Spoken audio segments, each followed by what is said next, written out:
Let's talk about how to stop being a perfectionist, because let's face it, everything that perfectionism tries to avoid, it ultimately ends up creating. I'll be the first to say that despite my attempts at excellence or trying to be the best at something before I share it to the world, or just inauthentically showing up as this version of me that I think I need to be so that the world accepts me, it's never worked out. So in this video, we're gonna dive into 3 main guiding questions that when you really sit with them and feel into them, you'll discover so much spaciousness between you and the way that you think that you need to be in the world, so that you can start to push and pull and create a new way of showing up. If you're new here, my name's Kev, and just to share a little bit about myself, I'm an award-winning furniture designer. I design everything from furniture to tiny homes and architecture and everything in between. So I share everything that I learn about becoming my most embodied masculine self as it pertains to showing up in the world creatively and running creative businesses. So if you're here, I'm so stoked for you. Let's dive in. So I really want to frame this conversation around this essence of failure being the way. And why I think this is really important to bring to the surface and sort of frame this discussion today is perfectionism is an attempt to minimize failure. But that attempt to minimize failure is still ruled by the fear of failure underneath it, right? The fear of not being good enough, the fear of all of your insecurities, and the fear of even scarcity. Watch the last video I made for like a deeper rundown on those 3 fears, because today I just want to be talking about how failure, encouraging you to fail, is where freedom is found. So just chew on that for a little bit and really understand that failure is the way, and this is going to frame these 3 questions I'm going to ask you.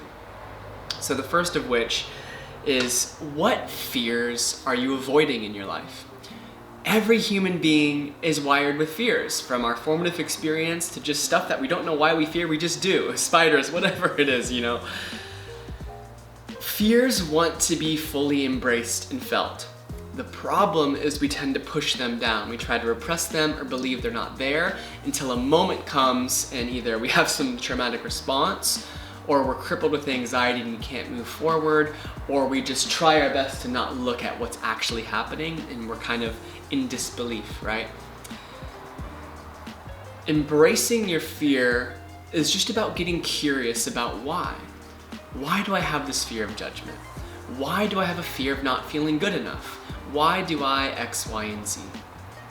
When we embrace our fears, we see it more as just a part of our humanity. When we get curious about it, it feels like it's a friend, right?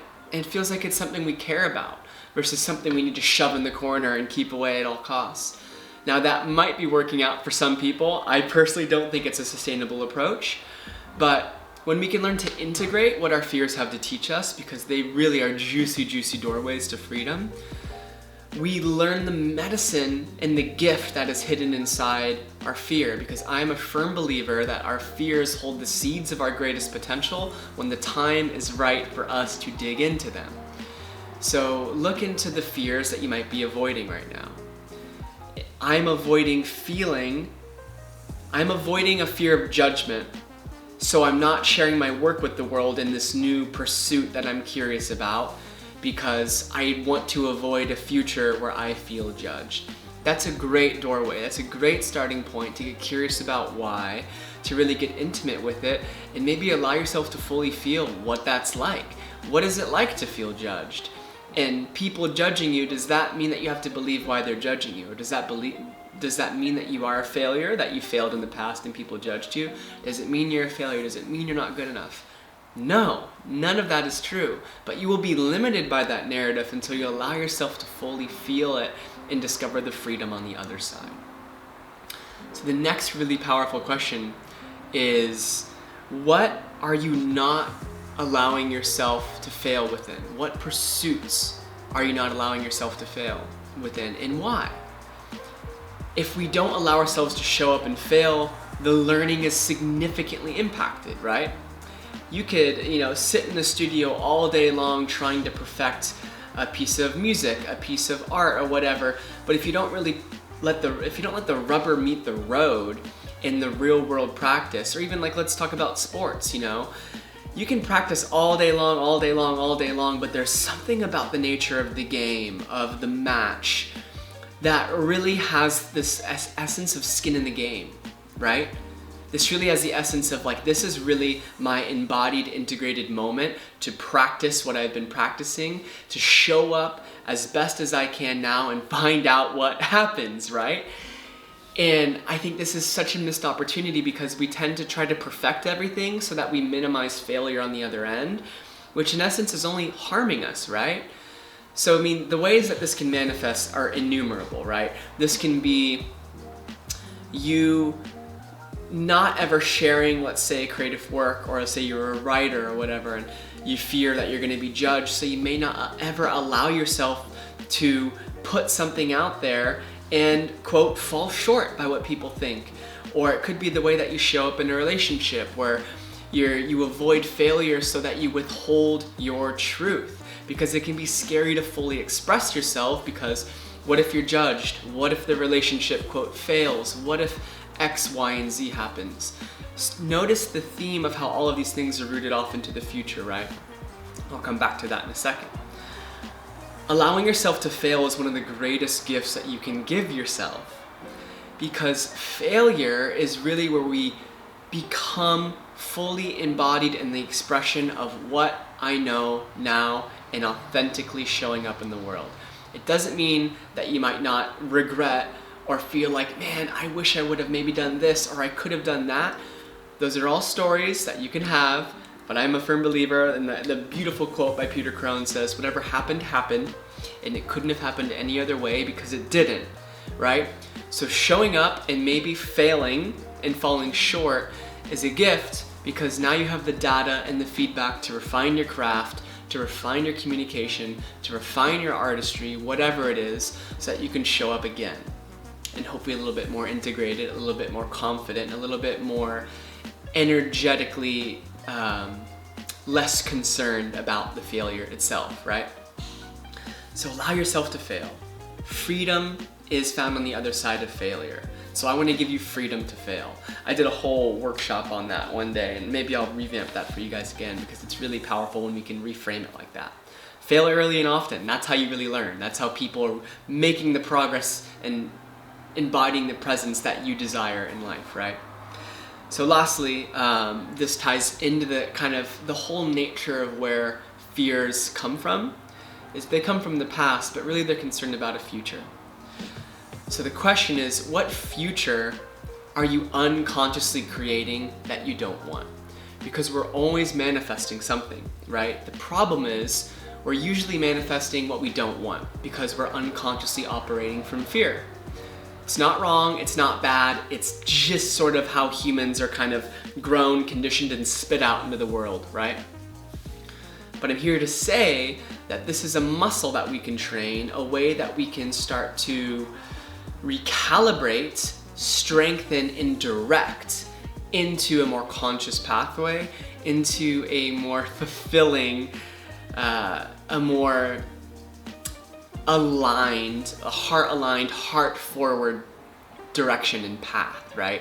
We don't have to unconsciously create what we're avoiding. We can consciously create what we desire, but it's awkward because we're used to really discovering how powerful we are by ending up in the very situations that we didn't want to end up in. So we're like, oh my gosh, I guess I am a creator of my reality, just in the ways that I don't want to create it, right?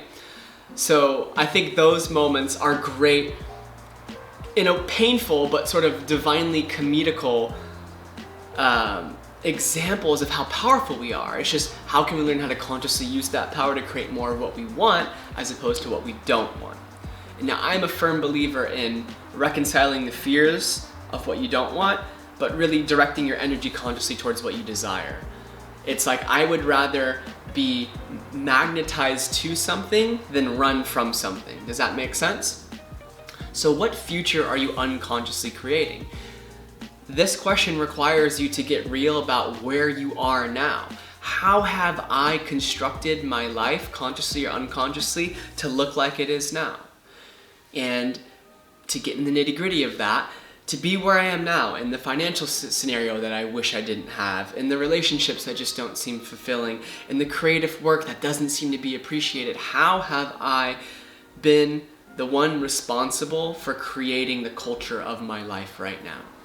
Now that's a really difficult question because so many of us are programmed to spiral into victim consciousness. Different conversation for a different day, but just really wanting to tap on the part of you that can only become empowered when you take full responsibility for the life and the culture that you've created. So the present that you are living in is the unconscious future that you manifested from the past, right? So you're bound to that same pattern of creating what you don't want, of what you avoid, until you say stop, basta, enough. It's time to really embrace the fears that are leading me to create this future so that I can be a more clear conduit to focus on my desires versus to give all of my energy to this unconscious operating system of fear. Because fear and freedom are your two operating systems, right? And we tend to kind of stifle between them, for sure, I get it. Your nervous system is a huge part in that. But I'm just interested in helping people discover a freedom-based operating system, and that requires you to get radically honest about how the present you've created now and all of the circumstances that are within it are a product of you manifesting them from the past. Consciously, but predominantly unconsciously, right? So I want to help you create a future that inspires you, that is led by your heart and desires versus led by fear. In going through these questions, really reflecting on them and starting to see the shadows that have been actually the ones sort of steering the ships, driving the bus, and kind of taking your power back through those. And I get it, like it's not as simple as, thank you very much, now I'm gonna be a conscious creator. Like, this work is deep, but this is only one YouTube video where I can just point you in the right direction and you have to be willing to do the work. I can help guide you in other containers, but for the most part, I'm sharing this with the world, and this is the best I can offer you for right now.